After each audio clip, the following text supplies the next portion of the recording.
Bonjour Richard, je suis contente de Alexandra. t'accueillir au sein de cette émission qu'on va co-créer tous les deux. Richard, tu es un ami qui existe dans ma vie depuis longtemps et je suis contente de partager cette émission avec toi pour te faire découvrir au public qui m'écoute, qui me suit, mais aussi pour que tu puisses déposer ta vidéo, toi, sur ton blog, tes pages ou ton site internet. Je voudrais que tu parles un petit peu aux gens de ce que tu fais. Parce que moi, j'aime bien ce que tu fais. Du coup, j'ai envie que ça se sache. Donc, l'idée, c'est de faire une vidéo pour parler de ça. Et notamment, une des choses que je trouve précieuses dans ce que tu sais faire, c'est découvrir le talent des uns et des autres. Est-ce que tu peux nous parler de ça et de tes autres atouts? Oui, bien sûr, avec plaisir, Alexandra. Donc effectivement, j'ai une particularité par rapport à d'autres personnes, c'est que pour moi, c'est facile de trouver tous les talents, les qualités, les compétences, les aptitudes, les savoir-faire des personnes. Ce que parfois des gens mettent dans le travail d'un bilan de compétences, en fait, moi je le fais par un autre biais qui est d'utiliser l'imaginaire et l'inconscient collectif pour trouver tous ces éléments. Et grâce à, je dirais, à quelque part à la présence, à la centration, au fait d'ouvrir son cœur, on va avoir des informations extrêmement rapidement, ce qui permet en l'espace de, on va dire, de 4 à 6 heures, 9 heures maximum, d'avoir, quel que soit le parcours de la personne, d'avoir vraiment une sorte de radiographie au rayon X de tout ce qu'il y a de meilleur en elle.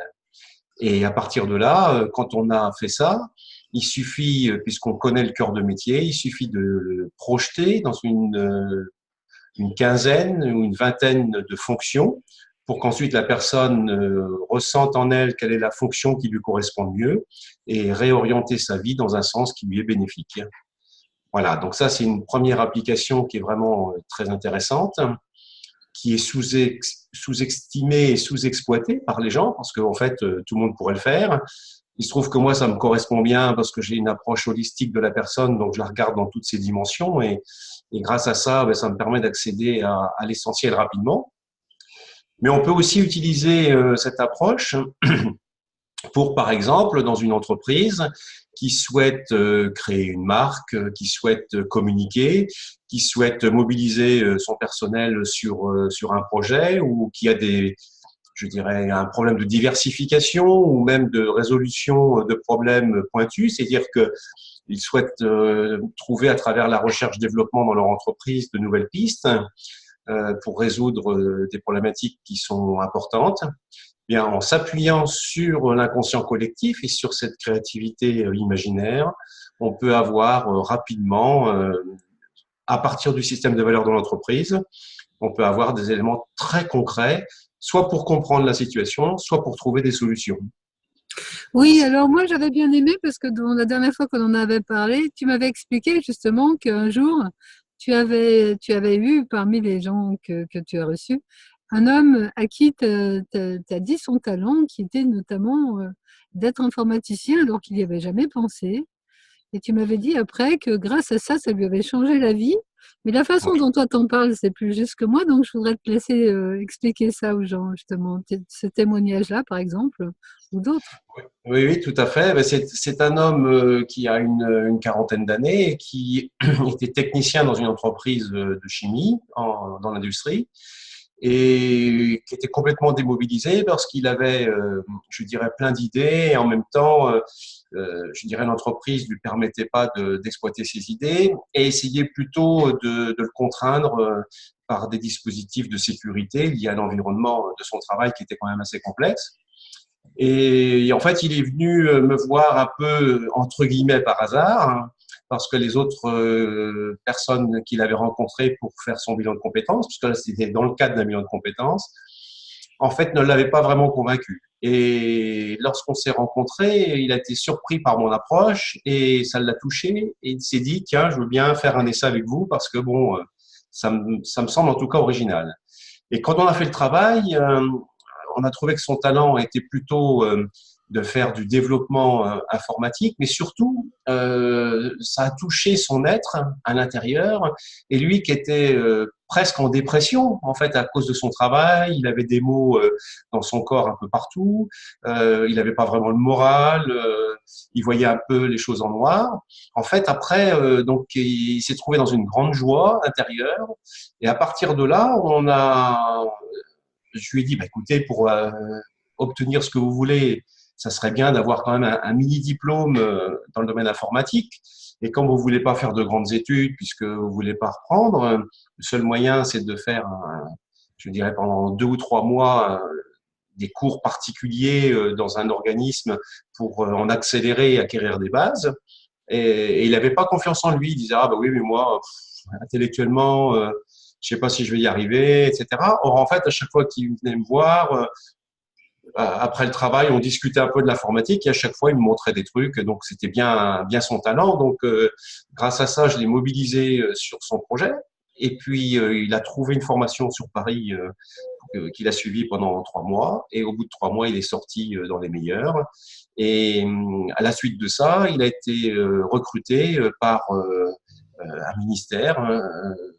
En plus de ça, donc c'était vraiment un poste sérieux et fiable pour aider je dirais, à mettre en place un système d'information et le développer avec des gens dans le domaine de l'actualité liée au terrorisme, peu importe. Mais je dirais grâce à ça, cet homme, je dirais, a retrouvé une motivation, de la joie, en même temps s'est remis du coup avec les autres à faire du sport, tout. Enfin bref, Sa vie, en fait. voilà, sa Ouais. vie a complètement changé. Ouais. Moi, j'ai une autre façon de concevoir les choses. Je dis qu'il faut suivre sa joie et c'est justement cette joie-là qui va tout redonner une nouvelle couleur à sa vie. Bon, quand on suit sa joie par l'écoute de soi, on peut aussi trouver c'est quoi ma joie du moment. Mais c'est vrai que toi, ton talent, c'est de regarder ensemble, c'est quoi cette joie en fait. Et il semble que ce que tu dis est pertinent puisque tu as quand même pratiqué beaucoup de recherche de talent et qu'à chaque fois, tu dis avoir eu des bons résultats. Oui, c'est-à-dire que au départ, j'étais tellement surpris de voir que ça fonctionnait que je doutais de cette approche. Et donc, au début, je l'ai beaucoup fait avec des personnes jeunes qui faisaient des études, qui avaient soit le bac ou bac+2, bac+3, bac+4, voire même bac+5. Et je le faisais gratuitement, je dirais, pour, entre guillemets, parce que j'avais du mal à croire que c'était vrai. Et comme je voyais que tout le monde repartait super heureux en disant, ah, ça y est, maintenant, je sais ce que je veux faire dans la vie. Alors que les gens étaient encore, je dirais, en train d'étudier, je me suis dit, bon, il y a peut-être quelque chose. Et c'est comme ça que j'ai travaillé sur cet outil de la créativité imaginaire avec l'inconscient collectif et puis toute ma façon d'aborder l'être humain. Et j'ai compris en fait une chose extrêmement importante, hein, c'est que nous sommes tous des êtres aimants, hein, remplis d'amour et en même temps capables d'être aimantés au sens magnétique du terme. Et dans ce sens-là, on peut être activé dans un sens porteur ou dans un sens non porteur. Et Ah en ouais. fait, quand je mobilise les gens dans la joie, je les active sur la partie aimante, d'aimantation positive en eux. Et grâce à ça, on ne cherche que les qualités. Et parce que je suis certain qu'on n'a pas de défaut, mais que nos qualités nous font défaut. Et donc, ce concept change radicalement la façon de voir les choses parce qu'on active les gens sur le verre à moitié plein et non pas sur ce qui ne va pas. Et du coup, ça change la conception du monde. Et les gens se rendent compte qu'à ce moment-là, les choses sont possibles. Et s'appuyant sur ce qu'il y a de meilleur en eux, puisqu'en fait, tout le travail que je fais avec eux, c'est de trouver le fil rouge de tous les événements dans leur vie où ils n'ont pas vu le temps passer, où ils se sentaient bien parce qu'il y avait de la joie, parce qu'il y avait du bonheur.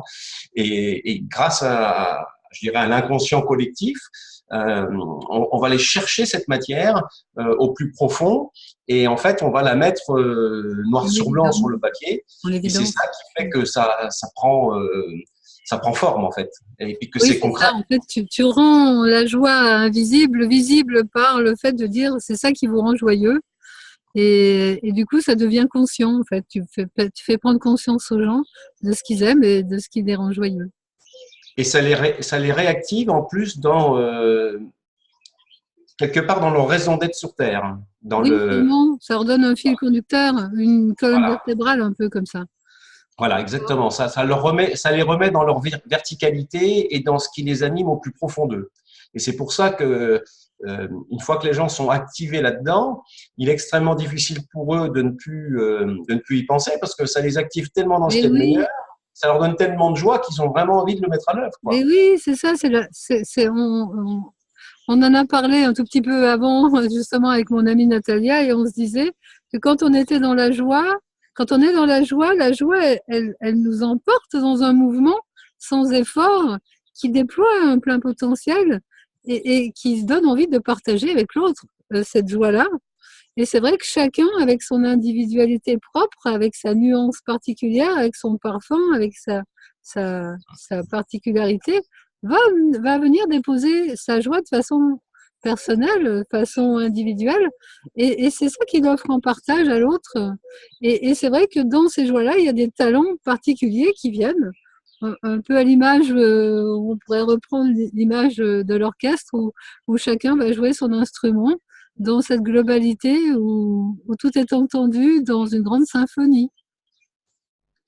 Oui, et d'ailleurs, ça paraît souvent aux gens impossible de modifier comme ça leur existence parce qu'ils disent, oui, mais enfin, pourquoi ça marcherait Ah oui, dans ils ce doutent en nouvel fait axe. un peu. Mmh. Et en fait, quand ils essayent, souvent, je leur dis, mais si c'est vraiment votre truc, la vie va tout faire pour que ça fonctionne. Et oui, en plus, Et dans la réalité, c'est ce qui c'est se ce qui se passe. passe. Et je Oui. me souviens que, il y avait une dame qui était dans un cabinet d'assurance et qu'on avait un petit peu marre de sa vie et tout. Et donc, on réfléchit, on se rend compte qu'elle voulait faire en fait plein d'activités. C'était pas forcément quelque chose d'extraordinaire, mais c'était un petit peu de toucher à tout, d'avoir plein d'activités différentes, faire un peu de comptabilité, un peu de commercial, etc. Et en même temps, elle voulait pas s'éloigner trop de son lieu de vie parce que bon, elle avait des petits enfants et puis elle voulait s'en occuper plus. Et paradoxalement, une fois qu'on avait fait toutes les démarches, euh, il se trouve que sa voiture tombe en panne, elle va chez son garagiste qui était à 200 mètres de chez elle, et en discutant avec son garagiste, il dit, bah, elle lui dit, vous ne semblez pas avoir le moral. Il dit, oh ben non, j'avais une personne avec moi qui était mon assistante, mais elle est partie en retraite, et j'ai personne et tout. Et du coup, elle a dit, bah écoutez, Génial. Mmh. qu'est-ce que ça pourrait être? Et puis à ce moment-là, il décrit toutes les activités qu'elle recherchait. Et puis Parfait. il a dit, bah écoutez, bah, si vous voulez, je vous embauche, vous commencez demain, quoi. Ah, génial. Moi, c'est ce que je pense. C'est-à-dire que Ouais, la joie, c'est aussi un courant de vie et la vie, elle amène toutes ces synchronicités avec. Et là, voilà. c'est une super illustration que tu dis. Ouais, bien sûr, je crois complètement. Et son mari m'a rappelé, parce que derrière, après, il était tellement content, il m'a dit, mais qu'est-ce que vous avez fait à ma femme et tout, c'est super et tout, on a retrouvé un truc, C'est clair. c'est génial. Et donc, on s'est revus tous les trois et on a pris un pot ensemble et il m'a dit, vraiment, je te remercie. C'est chouette. Voilà, j'ai dit, bah, écoute, j'ai fait mon travail, hein, tu m'as payé pour ça quelque part, donc il y a pas de choses particulières à dire, mais c'était vraiment sympa parce que j'ai eu un retour tout de suite de la joie. En plus, à 200 mètres de chez elle, elle n'a plus besoin de voiture, elle conduit ses enfants à l'école à Oui, pied, elle parfait, revient à hein. son travail. Enfin bref, quoi, c'est génial. Et puis ce monsieur-là qui était désespéré, du coup, bah, ils ont augmenté leur chiffre d'affaires de 20%. Enfin bref, tout va bien, quoi. Mais oui, oui, non, mais je pense vraiment ça, c'est que ça fait que déployer, déployer. La joie, c'est ça, c'est une force, c'est vraiment une Ouais. force, mais qui va toujours chercher le meilleur pour tous, en fait. Ouais, ouais, Je c'est pense. génial. Mm. Voilà. Et ça, en fait, tout le monde peut y avoir accès. C'est ça qui est. Bah Il oui. y a des fois, des personnes me disent, oui, mais euh, c'est réservé à des gens qui ont une démarche particulière, avec un bilan de compétences et tout. Mais je leur dis non, si vous voulez le faire à titre perso, ça marche aussi, quoi. On est Venez sur le me fil. voir et je vais vous dire, venez vivre Voilà, l'aventure avec moi, nous allons regarder ça ensemble. voilà. Alors justement, par rapport à ça, est-ce qu'on pourrait faire un ou deux exemples, alors maintenant ou un autre jour, hein, pour illustrer un peu ce que tu fais, en tout cas peut-être pas en totalité, mais au moins en partie, ou peut-être en totalité, j'en sais rien. Comment tu verrais le fait qu'on puisse partager ça avec le public et leur montrer avec un ou des exemples précis ce que ça peut donner? Alors, je préférais le montrer avec plutôt qu'avec une personne où ça peut être interpellant puisque dans l'énergie, si on est sur le talent d'une personne, ça sera peut-être un petit peu délicat. En plus, le travail prend quand même entre 4 et 6 heures, donc ça c'est difficile à faire en vidéo. Mais par contre, je peux illustrer la recherche d'une solution face à un problème qui est exactement la même approche. Et on va donc, en s'appuyant sur les échanges et sur l'inconscient collectif lié à l'inconscient, hein, vraiment qui nous lie, on va en fait, lorsqu'on va créer un substrat, un support pour nous aider à comprendre ce qui se passe, on va utiliser une technique de créativité. Bon, il y a au moins 80 méthodes de créativité réparties en 4 familles. Donc, la plus difficile, c'est la créativité imaginaire. Et dans les créativités imaginaires, l'outil le plus difficile à utiliser, c'est de faire une histoire. Donc, je passe sur les détails qui pourraient, je dirais, enfin, si les gens sont intéressés, on pourra en faire une en direct, mais ce qui est intéressant, c'est qu'on va se retrouver donc avec une histoire écrite qui nous parle du problème. Et je pense en particulier à une entreprise assez importante, un grand groupe industriel qui fait toujours de la fonte. Et en fait, dans un immense silo dans lequel ils épurent les métaux, ils avaient un capteur qui ne fonctionnait pas. Normalement, on aurait dû être à 1200 degrés, et en fait, ils étaient très proche de zéro. Donc, c'était pas normal, mais ils n'arrivaient pas à savoir comment faire pour le modifier, parce que cet cet affineur de métaux fait plus de 10 mètres de haut, relativement important, et donc des capteurs, il y en a des milliers, quoi. Et en fait, ils sont pas positionnés par informatique, tel capteur à tel endroit. Donc, pour le changer, c'était relativement difficile. Et donc, les ingénieurs recherchaient constamment qu'est-ce que ça pouvait être, et puis ils ne le trouvaient pas. Et donc, une des personnes que je connaissais, un jour me dit, ben voilà, j'ai On a entendu tel problème. voilà, que vous faisiez des choses un peu bizarres. Est-ce que vous accepteriez de me montrer comment que ça fonctionne et puis éventuellement vous faire intervenir après dans l'entreprise? En fait, j'ai tellement résolu le problème que je suis pas intervenu dans l'entreprise, mais c'est pas ça qui est important. Ce qui est important, c'est que la personne a trouvé la solution. En fait, dans cette histoire que je me rappelle bien parce que c'était vraiment très rigolo, c'était une histoire de cafard qui courait dans l'herbe et il y en avait un qui voulait se cacher. Et au fur et à mesure où il essayait de se cacher dans l'herbe, en fait, ça faisait plein de poussière et du coup, il n'arrivait pas à se cacher.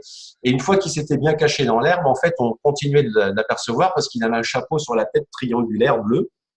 Et donc, par conséquent, c'est ce qu'on voyait qui sortait de l'herbe. Et cette petite histoire très courte, en fait, quand on a créé ça ensemble avec les personnes, ça m'a bien fait rire parce que je trouvais que c'était assez simple, quoi, et qu'on allait trouver tout de suite. Et donc, je disais à la personne, ben, pour vous qui êtes des professionnels dans le domaine de la fonderie, qu'est-ce que ça vous évoque je dirais toutes ces herbes, cette poussière, et puis en même temps ce cafard et le chapeau. Donc, ça leur évoquait pas grand-chose. Ils disaient, oh, on a dit un peu n'importe quoi. Je dis, non, non, c'est pas n'importe quoi. Je dis, en fait, c'est quel type de cafard?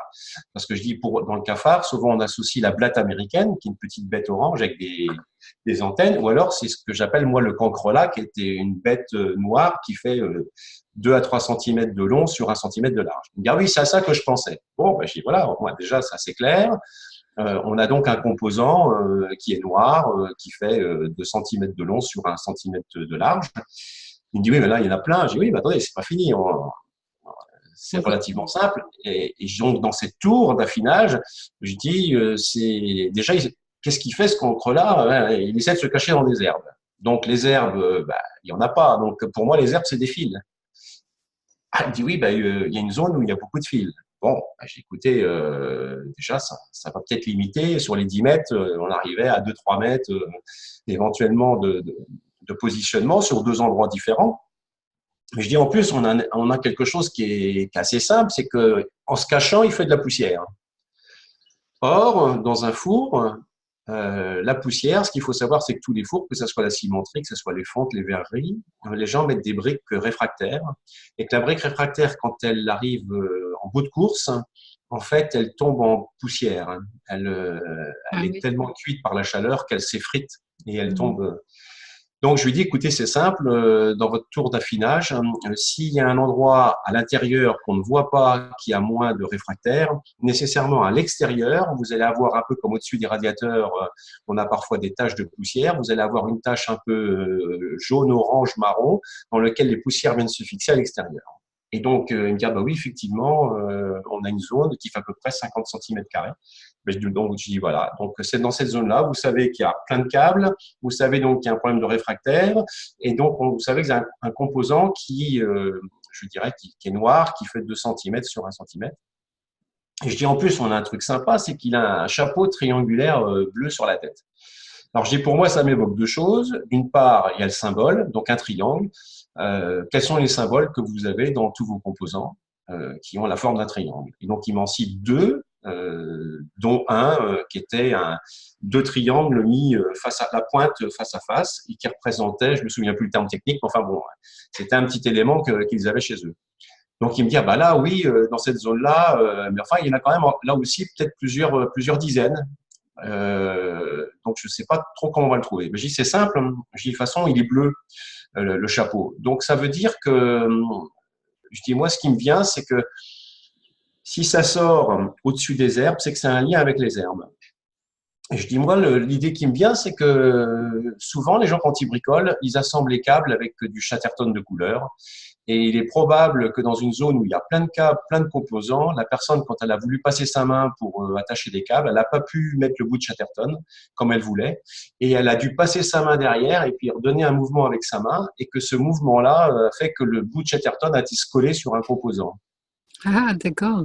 Alors la personne me dit, oh, quand même, là, c'est un peu gros et tout. Ben, j'ai écouté, Allez on voir. en reste là. Demain, vous dites que vous avez une idée géniale à vos collègues. Vous allez sur la zone en question, vous ouvrez et puis vous regardez, puis vous me tenez au courant. Et puis, le lendemain, quand il a ouvert, il a vu qu'il y avait un composant avec un bout de Chatterton bleu. Ils l'ont enlevé, puis c'est celui qui était Ah, c'est trop génial, hein. Là, fonctionnement, pour le quoi. coup, l'exemple était super précis et très Voilà. efficace. Ouais. Et donc, du coup, il n'a pas pu dire comment il l'avait trouvé, parce qu'il s'est dit que c'était une histoire de cafard dans les herbes avec un chapeau Ah oui, triangulaire. il a pas raconté à ses collègues. En fait, il faut Effectivement. jamais, parce qu'il y a que des gens qui sont impliqués dedans qui peuvent comprendre. Mais sinon, ça paraît bizarre, quoi. Donc, Bah, en fait, moi j'ai fait de l'art-thérapie, donc je vois que l'art, donc la créativité et la connaissance qui prend une forme sous forme artistique. Mais la connaissance en nous, c'est aussi la sagesse, c'est aussi la partie divine. Enfin, moi j'aime bien appeler ça la partie divine, mais on pourrait appeler ça la source ou autre chose, mais qui s'exprime dans la créativité. Et cette partie-là, elle sait de toute façon les choses. Et je trouve formidable qu'aujourd'hui, justement, on se serve de cet outil-là pour faire avancer les choses plus vite, puisqu'on est justement dans la notion de pouvoir être plus performant. Mais qui je suis, c'est les choses. On pourra pas aller la chercher au travers des outils comme ça, qui sont la créativité. oui. Je trouve ça Et c'est génial que l'exemple. Et puis en plus, quand on voit justement que ça marche, c'est ça dont on a besoin aujourd'hui. C'est d'un concret comme ça qui assemble la partie imaginaire, intuitive, le côté et avec le concret de la matière qui montre que ce qui était vu en esprit est matérialisé et qu'effectivement c'est un même tout mais avec des facettes matière et spirituelle, on ne fait qu'un en fait. oui, le symbole triangulaire, ça me revient, c'est un diabolo, le symbole. Ah oui, un diabolo. Voilà. Mais bon, c'est vrai que c'est pas toujours, je dirais quelquefois, ça demande en fait de chercher ce qui est le plus original et en fait dans l'histoire ou dans ce qui est écrit, c'est de trouver quelque chose qui a priori semble bizarre, mais qui nous cause à l'intérieur. Et moi, ce que j'aime bien, c'est qu'en fait, on va chercher avec l'enfant intérieur Oui, la partie joyeuse. Et moi, de voir ce cafard en train de se cacher dans les herbes avec de la poussière, avec son ah chapeau oui, triangulaire bleu, j'imagine. ça me faisait, enfin, parce qu'il y avait plein d'autres choses dans l'histoire, mais c'était vraiment ça qui me faisait rire, quoi. Et je me disais, c'est trop drôle, quoi. J'ai l'impression de voir le dessin animé en même temps qu'on écrit le truc. Et donc, je me dis, mais si justement il y a cette joie dans cette histoire, c'est vers là qu'il faut aller, parce que la clé, elle est dedans. Elle n'est Oui, pas c'est dans toujours tout le pareil. contexte, Mm. voilà, Oui, parce oui, que dans la chaque joie, c'est toujours histoire, ça à suivre, il n'y a rien à faire. Et là, c'est encore une belle illustration d'une joie rigolote. Mais moi, c'est ce que je retrouve chez toi beaucoup et ce que j'aime beaucoup, c'est cet enfant intérieur qui aime s'amuser de tout. mais qui est quand même aussi un grand cœur qui adore aider, parce que dans sa pureté d'enfant, justement, il y a cette innocence par amour, d'aider les autres. Mm. Ça, c'est mon petit truc par rapport à toi, mais je suis contente de partager pour que les autres le sachent aussi. Oui, mais enfin, ce que je dis toujours aux gens, c'est que il n'y a aucune raison, lorsqu'on résout un problème, que ce soit quelque chose de difficile. Et je leur dis toujours, l'avantage de ce type d'approche, c'est que non seulement on va trouver la solution, mais en plus, ça va être rigolo, quoi. Et je Ben dis tant qu'à oui, faire, si on peut s'amuser et rire, et quelquefois, ça m'arrive même de pleurer de rire avec les gens, tellement on a des fous rires, et les gens disent, mais c'est n'importe quoi. Mais je dis, ne vous inquiétez pas, vous allez voir, c'est pas n'importe quoi, on va le trouver juste après, quoi. Et en fait, à la fin, c'est même les gens qui sont force de proposition et qui oui. traduisent Mm, à partir de ce qu'on a fait, qui mm, vont trouver les éléments qui vont dedans, quoi. Et en mm. fait, c'est vrai il y a des éléments qui sont parfois extrêmement puissants dans ce qu'on produit. On a des images, des symboles qui quelquefois C'est sont d'une clair. pertinence qui sont même presque aveuglantes, quoi. Je veux dire, quand on s'en rend compte, on se dit waouh. Ouais, c'est ça. Ben, ne serait-ce que dans l'exemple que tu as cité, là, c'est une toute petite histoire, mais qui contient tous les détails qui te permettent de dérouler le fil. C'est juste exceptionnel, quoi. Ouais, ouais. Mm. C'est magnifique. Et c'est vrai que des choses comme ça, bon, il y en a plusieurs, évidemment, parce qu'on peut chercher aussi tout le système de valeur d'une entreprise, par exemple, qui veut ensuite communiquer, je dirais, sur elle. Donc, on va chercher ce qui est vraiment le cœur, et à partir de là, après, on va le décliner dans la communication.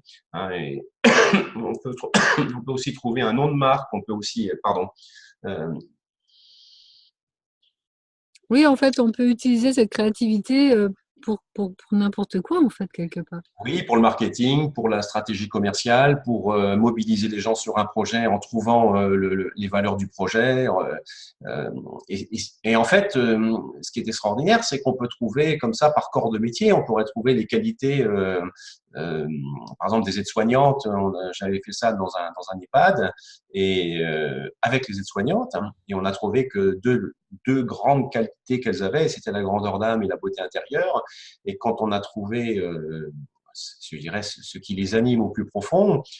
Toutes ces personnes qui avaient 25 à 30 ans de métier étaient en larmes autour de la table en disant ah là là, c'est incroyable, quoi, c'est vraiment nous, on nous avait jamais dit ça. Et Oui, c'est ça, c'est qu'il y a une reconnaissance voilà, qui est utile aussi et qui touche parce elle est posée au bon endroit au bon moment. Mhm. pardon. Et donc, c'est toujours quelque chose. J'avais travaillé aussi avec les reapers, hein, qui sont les gens qui ramassent nos poubelles. Ah oui. Et avec des gens qui faisaient grève, que qu'une municipalité disait ouais, c'est des gens qui sont pas sympas, etc. Et en fait, je devais faire une formation pour les mobiliser sur le tri sélectif. Et comme je voyais pas bien comment faire, parce que visiblement ils étaient plus pour parler d'autre chose que sur cette formation, j'ai accepté de suivre leur façon de vivre, c'est-à-dire que comme eux, ils se lèvent à 5 heures du matin pour faire les poubelles, on a fait la formation à 6 heures du matin. Donc, la difficulté a été non pas de faire la formation, parce qu'il fallait que je me lève tôt, mais c'était surtout de trouver une clé pour ouvrir le local, parce qu'à cette heure-là, il y a personne tous les locaux sont fermés, il y a des alarmes partout. Donc, la plus grande difficulté, ça a été ça. Mais une fois on a démarré la formation, j'aurais proposé pour les mobiliser sur le tri sélectif de chercher ce qui avait valeur pour eux dans leur métier. Et en le faisant, on a trouvé en fait qu'ils étaient un lien social et que c'était des gens qui établissaient un lien dans la ville avec les personnes seules, les personnes âgées, les gens qui avaient besoin de contact et qu'ils le faisaient toujours avec beaucoup d'humour, de rire et d'humanité, ce qui fait que tous les enfants rêvaient du camion poubelle à Noël et que les gens attendaient leur visite, voilà. Et que le problème qu'ils avaient, c'est qu'en fait les habitants, parce que c'était dans le Nord, les en fait un peu comme dans les ch'tis, les invitaient chez eux à prendre le café, voir le pouce café, et du coup ils avaient des journées difficiles et que c'est ça que la municipalité n'acceptait pas. Mais en fait, c'est des gens vraiment qui étaient des agents de salubrité parce que sans eux, on aurait des maladies, des rats, etc. Et en fait, je me suis rendu compte, une fois qu'on avait trouvé le système de valeurs, que c'était marqué en partie dans leur contrat de travail comme agent de salubrité, en fait. Donc, c'était Mhm. marrant, quoi, Mhm. parce que c'était Mhm. pas l'objet. Et du coup, ça les a mobilisés sur le tri sélectif, mais en prenant le meilleur de ce qu'ils avaient en eux. C'était aussi sympa, ça. Oui, ça c'est important ce que tu dis, parce qu'il y a des moments où on n'a pas conscience de la valeur des choses qu'on apporte, parce qu'on n'a pas encore justement cette conscience ouverte sur l'importance des choses. Comme on le voyait tout à l'heure dans l'exemple que tu citais avec l'informaticien, il y a des fois on regarde le verre à moitié vide et les problèmes, en oubliant de regarder les beaux côtés. Et parfois c'est bien d'avoir quelqu'un en face qui vous montre, mais regardez, ça c'est beau, ça marche, ça a de la valeur. Comme Hum, avec les femmes que tu citais, là, qui ont des grandeurs d'âme, mais qu'on leur montre ça pour qu'elles le regardent mieux et qu'elles hum. soient reconnaissantes, déjà que les autres l'observent, mais se le montrer à soi-même et voir, mais quel cadeau, quoi. Et Voilà. tout ça, c'est des ouvertures de conscience, mais qui ont une grande importance. Oui, et puis du coup, j'ai pu discuter avec le directeur sur les qualités de ces personnes, puisque je lui ai retransmis le travail qu'on avait fait ensemble. Et du coup, ça a permis d'avoir une meilleure reconnaissance de leur travail, en particulier dans les soins palliatifs. Enfin bon, il y a eu des tas de conséquences derrière. Et j'ai revu dernièrement le directeur qui va bientôt partir en retraite et qui m'a dit il faut vraiment que ces valeurs-là soient transmises à mon successeur parce que c'est important. Oui, sûrement. Il a compris l'importance. Ouais, ouais. Et en fait, il dit que la difficulté, c'est que dans la vie de tous les jours, le côté matériel et concret des choses fait que les gens ont tendance à oublier On perd l'essentiel. voilà. Ouais, c'est ça. Mm. Et toi, du coup, tu remets l'essentiel devant. C'est génial. Voilà, remettre de la joie en fait au niveau du cœur, hein, parce que même si c'est pas toujours facile, il y a personne dans la vie où les choses se font très très bien facilement. Il y a toujours un effort à faire, ne serait-ce que pour rester vigilant par rapport à ça, de rester centré sur son cœur. Mais quand on le fait, il y a quand même plein de choses merveilleuses qui se mettent en place. Et je pense que c'est ce qui manque dans les entreprises, parce que pour l'instant, les gens sont très activés sur un côté à la fois matérialiste et puis en même temps d'efficacité, de productivité et de normalisation. Mais si on prend en compte ce côté-là de l'être humain, je pense que ça peut être au service, hein, tous ces autres outils rationnels peuvent être au service de l'homme et non pas mettre l'homme assujetti à des Ah bah ouais, procédures. ça c'est la grande différence. Et c'est ça, suivre son cœur en fait. C'est ce retournement-là qui place l'essentiel au centre et tout ce qui est pas essentiel à la poubelle. Ouais, ouais. Et ce regard du cœur est toujours en bienveillance et toujours dans l'observation de ce qui est notre pépite, de ce qui est notre beauté. Et c'est toujours cette joie qui est dans le cœur, c'est la même chose. La joie et le cœur, pour moi, c'est la même chose. Et cette joie, pour moi, elle est toujours sans effort. C'est-à-dire que quand on est bougé par la joie, moi, je prends souvent l'exemple du musicien, quand il chante et quand il fait sa musique, c'est sa joie qui s'exprime, mais il fait pas d'effort. Et moi, pour moi, quand on est bougé par la joie, on est toujours dans ce mouvement de joie qui s'exprime, qui se donne en partage, qui s'offre. Et c'est jamais un effort. L'effort, il vient du mental qui oblige à faire les choses. Mais la joie, elle oblige jamais. C'est un courant naturel. Alors, si on pose des activités professionnelles au travers de ce qu'on aime, justement, et de cette joie, ça devient un bonheur de travailler. Oui, puis on n'est pas fatigué, mais on se rend compte que travailler, c'est se mettre à l'œuvre. Et si on se met à l'œuvre et qu'on se mobilise sur les qualités, on correspond avec notre chemin de vie. Et donc, par conséquent, c'est de la joie tous les jours.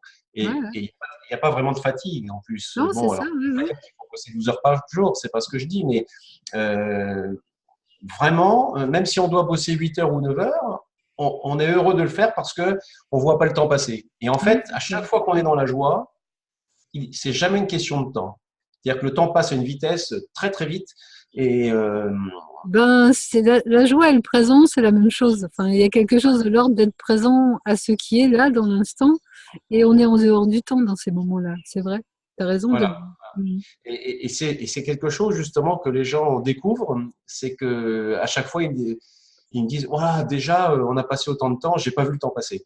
Et en fait à chaque fois je leur dis ben chouette parce que si vous n'avez pas vu le temps passer, c'est que j'ai réussi à vous mobiliser sur quelque chose qui vous faisait du bien parce que sinon vous auriez regardé votre montre ou votre C'est téléphone ça, sans c'est arrêt. ça. Mhm. Et, euh, et c'est une des clés. Et d'ailleurs, quand on forme des personnes, c'est pareil. Si on les active sur ce qu'il y a de meilleur, la formation passe à une vitesse grand V et les gens ne voient pas les heures passer. Et à la limite, ils sauteraient les pauses, alors qu'avant, ils disent oui, mais attention, il nous faut 2 pauses dans la matinée, etc. Et en fait, on arrive, il est midi, ils disent ah, comment ça, il est midi, on n'a pas fait les pauses. Donc, c'est toujours amusant, quoi, parce que dans la joie, les gens se mobilisent presque, je dirais, naturellement, de façon authentique, puisqu'ils se relient à leur être et en même temps, ils se relient à leur enfant intérieur. Et je pense que une partie de mon talent, c'est d'aller trouver l'enfant intérieur pour qu'il se reconnecte à l'être. Je pense que et ça se fait au niveau du cœur. Et c'est pour ça que, fondamentalement, il faut aimer les gens, quoi, pour faire ça. Si on les aime pas, ça marche pas. Parfois, on peut avoir, je dirais, des ressentis pas forcément positifs avec des gens et mettre des croyances ou des jugements dessus, et ça peut être difficile, mais dès qu'on commence un petit peu à se relier à ce qu'il y a de meilleur en soi dans la joie, justement grâce à son enfant intérieur et à son être, à ce moment-là, il va se passer quelque chose dans la relation avec l'autre et on se pose plus de questions, quoi. En fait, on est dedans et puis on y va, quoi. Et s'il faut retrousser les manches, on retrousse les manches et puis on n'est pas fatigué. Bon, en fait, c'est ça qui est, qui est presque le côté merveilleux de la vie, quoi. C'est que justement, C'est ça. c'est facile et puis on a du plaisir, on est dans la joie. Bon, ça ne veut pas dire qu'on va pas faire d'efforts, mais au moins on est content, quoi. Donc c'est complètement différent et c'est vrai que c'est pas le même monde de voir le verre à moitié plein que de voir le verre à moitié vide. Ça pourrait être les mêmes personnes, ça pourrait être le même environnement, mais c'est pas le même monde. Et ça, parfois des gens ont du mal à le découvrir. Et quand ils se connectent à leur joie, à ce moment-là, ils se rendent compte qu'effectivement, c'est pas le même monde. Ben, pour moi, se connecter à la joie, c'est se connecter au cœur et donc à ce qui est vrai. Le regard, le vrai regard du cœur est une lumière qui fait voir les choses avec simplicité. Et je pense que toi, c'est ta façon de travailler, c'est que tu te mets dans ton cœur pour vraiment aider l'autre. Et du coup, c'est facile pour toi d'éclairer l'autre. Je me trompe? Oui, quelque part, non seulement je me mets dans mon cœur, mais en plus, je crois que c'est vraiment important de se mettre dans une position d'humilité. C'est-à-dire que quelque part, si on veut demander de l'aide à la partie plus grande que nous, il est vraiment important d'être dans cette position d'humilité au niveau du cœur. Sinon, entre guillemets, si je suis dans ma tête avec mon mental et mon ego, en fait, moi, il se passe rien. Moi, je Oui, peux c'est pas clair, tu as raison. les gens. C'est-à-dire que même si je le voulais, parce que je suis pas plus bête qu'un autre, donc avec mon mental, je pourrais très bien faire une analyse rationnelle, etc., sur différents axes, différents plans et tout, mais en fait, j'ai pas de plaisir à le faire, et puis deux, si je pose une question à la partie plus grande que moi, bah, du fait que je suis pas dans mon cœur, ben en fait, c'est comme si je posais rien du tout, quoi. Donc en fait, il se passe rien. Et donc moi j'ai cette chance inouïe, c'est que si je suis pas dans mon cœur, eh ben je suis capable de rien. Donc entre guillemets, j'ai un retour immédiat de la vie qui me dit de toute façon, si t'es pas branché, t'auras que dalle. Donc j'ai même pas besoin de me prendre la tête, c'est facile, quoi. Et si j'essaye de le faire avec ma tête, de toute façon, je vais avoir un signal. Quelque part, mon corps va me faire mal, je vais prendre une position et tout. Enfin, ça va mal se passer. Donc, de toute façon, ça marchera pas. Donc, en C'est fait, j'ai donc même obligé de marcher bien pour toi alors. exactement. À chaque fois que je fais pas ce qu'il faut, de toute façon, la vie me donne une claque petite, mais à chaque fois, elle m'en donne une pour me dire, t'avais pas encore compris. Voilà. Et donc, en fait, il y a plein de petits signes que l'on voit tout de suite. On se dit, ben voilà, ah, c'est bon, quoi. Je suis dans ma tête, c'est pas ce qu'il faut, ça marche pas. Parce que dès qu'on est dans sa tête et qu'on essaie toutes les solutions possibles, imaginables que le mental peut trouver, en fait, ça fonctionne pas. Donc, on essaie des trucs, on se fatigue et tout, on essaye, et puis finalement, c'est. C'est vrai. Alors que dans le cœur, la réponse, elle est là, et elle est là en simplicité et en rapidité souvent. Ouais. Oui, c'est-à-dire que là, moi, ce que j'ai envie de dire aux personnes qui pourraient nous voir, c'est que euh, se mettre de la joie dans la vie pour aller bosser. Hein, c'est ce que je dis aussi à tous les jeunes dans ce que je vais faire des conférences gratuites dans certaines écoles, hein, au niveau Bac plus 2 ou dans des lycées qui me le demandent. C'est de dire, au moins le lundi matin, quand vous venez travailler, vous êtes content, quoi. Et donc, ça n'a pas de prix. Au lieu de se dire, Exact. encore une semaine, vivement les vacances, là, on se dit, chouette, je vais apporter ce que je suis capable de faire. Et, et Et pour, et pour moi, l'évolution d'aujourd'hui, c'est que chacun, justement, prend cette responsabilité de son propre bonheur et commence à se poser les bonnes questions par rapport à ça, en train de se dire, mais c'est quoi qui me ferait plaisir de faire? Et je pense que, justement, cette recherche de talent et cette façon, justement, de se questionner sur c'est quoi ma joie, ça va être quelque chose qui va devenir comme à la mode, parce que ça devient aussi un essentiel de faire de son boulot une passion. hmm.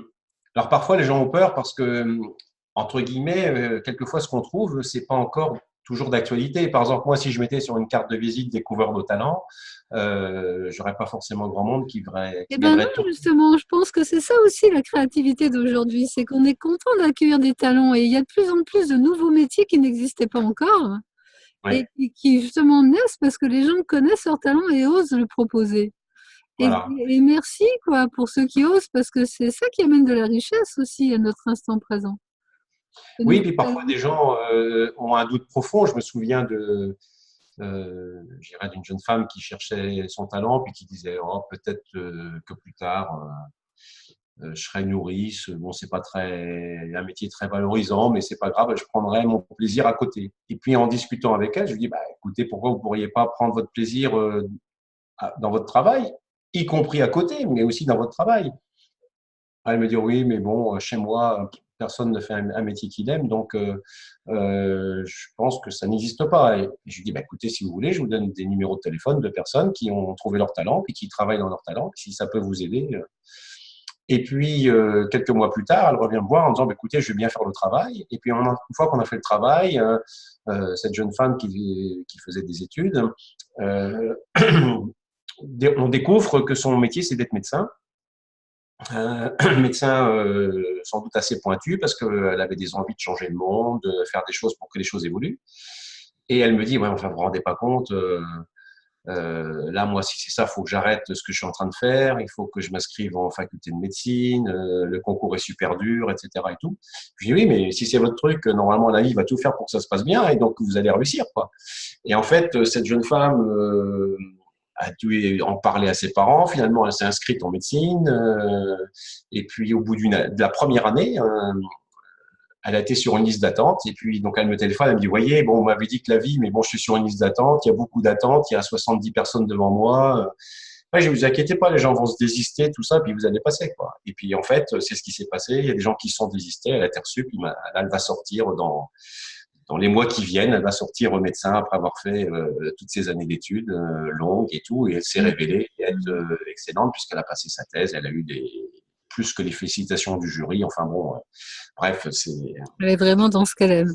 Mhm. voilà. Mhm. Donc quelque part, même si on fait pas d'études, même si on fait des choses toutes simples, euh, je dirais trouver son talent permet de reconfigurer, on pourrait dire, euh, sa vie avec une nouvelle approche, c'est-à-dire qu'on part de ce qui nous anime et on va le tendre vers un projet, on le met en perspective avec quelque chose qui va nous mettre encore plus en joie dans le futur, quoi. Et c'est ça qui est intéressant, c'est qu'à ce moment-là, on se rend compte que peut-être il y a des choses qu'il va falloir laisser, mais que c'est pas grave. Il y aura de toute façon à manger par rapport à notre corps de talent, parce que si on est là sur Terre, c'est qu'on est là pour une raison, donc automatiquement, la vie va nous donner des opportunités, mais il faudra par contre les saisir, parce que ça se présentera pas 10 fois, quoi. Je veux dire, il faut aussi être à l'affût, une fois qu'on a son talent, des ouvertures qui se font, un peu comme cet homme-là qui a trouvé l'informatique, je dirais, en discutant avec des amis, puis cette dame qui va chez son garagiste et qui avait peur de dire qui elle était, et puis finalement qui dit, bah écoutez, comme elle m'avait vu la veille, de dire, bah, écoutez, moi, mon talent, c'est ça, et puis voilà, quoi, puis ça se fait, quoi. Hein, Ben moi, parce que ce que j'entends dans ce que tu dis, c'est qu'à chaque fois, non seulement tu as trouvé les talents aux gens, mais tu leur as donné la confiance d'oser cet oui, accompagnement. Enfin, tu les as accompagnés pour que la confiance soit là, pour qu'ils osent le pas. Parce que comprendre son talent, c'est une chose, mais oser enclencher le chemin et oser marcher sur ce talent, c'est un peu comme quand tu disais, est-ce que je peux mettre découvrir le talent? Faut oser, quoi. Mais oui, il faut oser. Et je pense que quand on est à côté et qu'on encourage la personne, cette force d'encouragement, elle peut permettre à la personne d'oser. Et pour en revenir à l'exemple que tu citais là, moi j'ai eu une fois un gars dans le métro qui s'est mis assis en face de moi et qui m'a Mm. raconté cette histoire. Alors je sais pas pourquoi il avait besoin de me raconter ça, c'était rigolo. Il me dit, écoutez, voilà ce qui s'est passé dans ma vie. J'habitais dans un quartier et il y avait une petite librairie qui était dans le quartier et j'adorais cette librairie. Et je me rêvais être libraire dans cette librairie. Et du coup, il allait acheter des bouquins de temps en temps, il discutait avec le propriétaire et c'était comme son rêve. Et puis un jour, le monsieur devient âgé et du coup, il pense à trouver un successeur. Et naturellement, il lui parle à lui et puis il lui raconte que ça y est, il veut lâcher sa librairie, qu'il aimerait bien trouver quelqu'un.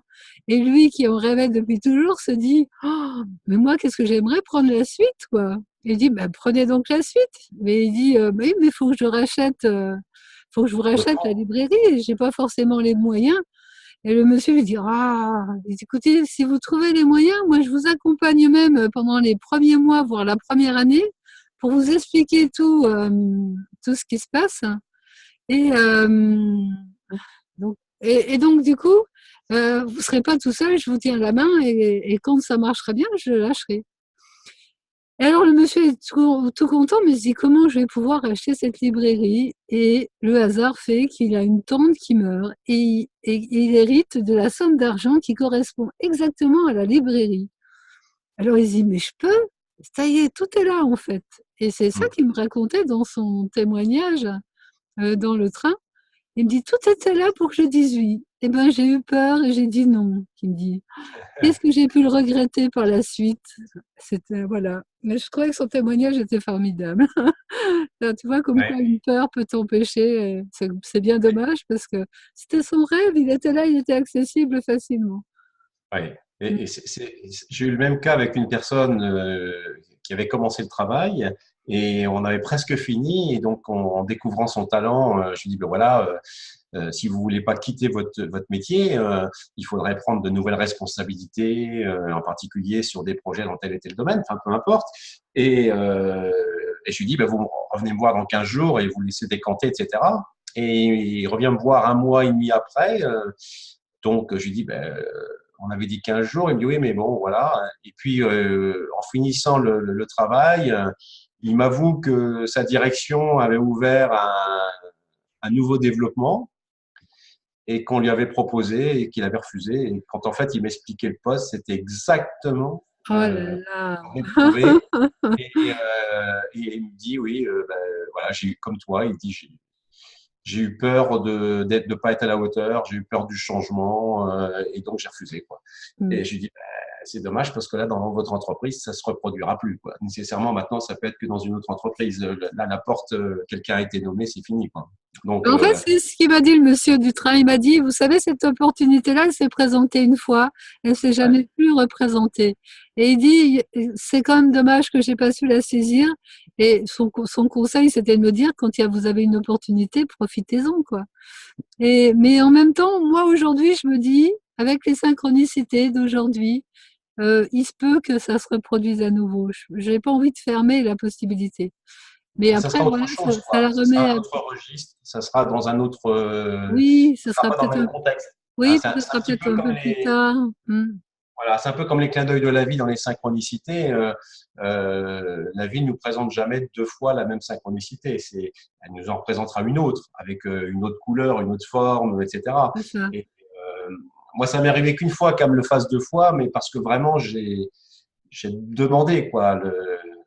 Tu sais, je t'avais raconté, c'était au moment que je préparais le séminaire d'ouverture du cœur et puis que j'étais dans la nature et que j'avais envie, et je demande à la vie de m'envoyer un signe et tout, parce que je voulais peaufiner mon séminaire. Et puis à ce moment-là, je regarde le ciel, il y avait du vent et avec les nuages et tout, ça fait un beau cœur. Donc je me dis, ah super et tout. Donc je repars en courant pour aller chercher mon appareil photo. Et puis bien sûr, quand je reviens avec le vent, il n'y avait plus de cœur, quoi. Ah, j'étais désespéré. Et puis je dis, bah oui, mais alors je me sens sur mon cœur, puis je demande à la vie et je lui dis, je sais bien, c'est jamais deux fois le signe, mais enfin, là, exceptionnellement pour l'ouverture du cœur.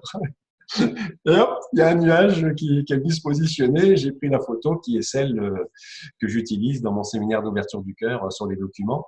Parce que bon, c'était, voilà, il y a pas de trucage, quoi. C'est vraiment une photo qui est faite. Et donc là, la vie, elle l'a fait 2 fois de suite, quoi. Mais c'est quand même très rare, quoi. Je pense qu'il faut vraiment euh, être animé de vraiment d'intention pure au moment où on le fait, sans arrière-pensée mercantile de quelque niveau que ce soit, quoi. Il faut vraiment être dans la spontanéité et de s'ouvrir et de dire lisez en moi, voilà, quoi. Si vous pensez Ah que c'est ben ça pertinent. c'est la clé majeure. Cette innocence-là, elle est créatrice. Elle est la créatrice Hum, d'opportunités aussi. Et c'est pour ça que si l'intention du cœur, quand il est vraiment profond, il amène toujours une création hum, à la mesure de ce qui est demandé. Et c'est pour ça que si on a vraiment l'intention de voir son talent et de vivre à partir de sa joie, ça sera entendu. Et il y aura des synchronicités qui vont le mettre en œuvre, c'est sûr. hum. Ça peut être une jolie fin pour s'arrêter d'ailleurs, Oui, tout à fait. hein. Après, on proposera une autre vidéo. On ne sait pas encore de quoi on va parler, sans doute de la suite. Mais on va laisser déjà nos auditeurs, nos téléspectateurs, je ne sais pas comment on dit, goûter à ce qu'on a partagé aujourd'hui. Et puis, nous aussi, on va mûrir un petit peu la suite parce que moi, j'aimerais bien qu'on essaye de créer une vraie histoire autour d'une thématique, je ne sais pas laquelle, mais pour illustrer de façon plus concrète Bien sûr. ce que tu nous dis. Hum. Avec D'accord, plaisir. Et merci avec beaucoup, plaisir. Alexandra. Merci Richard pour ce beau temps de partage. C'est toujours un Et à bon temps de bientôt. partager avec toi. À Voilà. bientôt. À bientôt. Au Bye revoir. bye.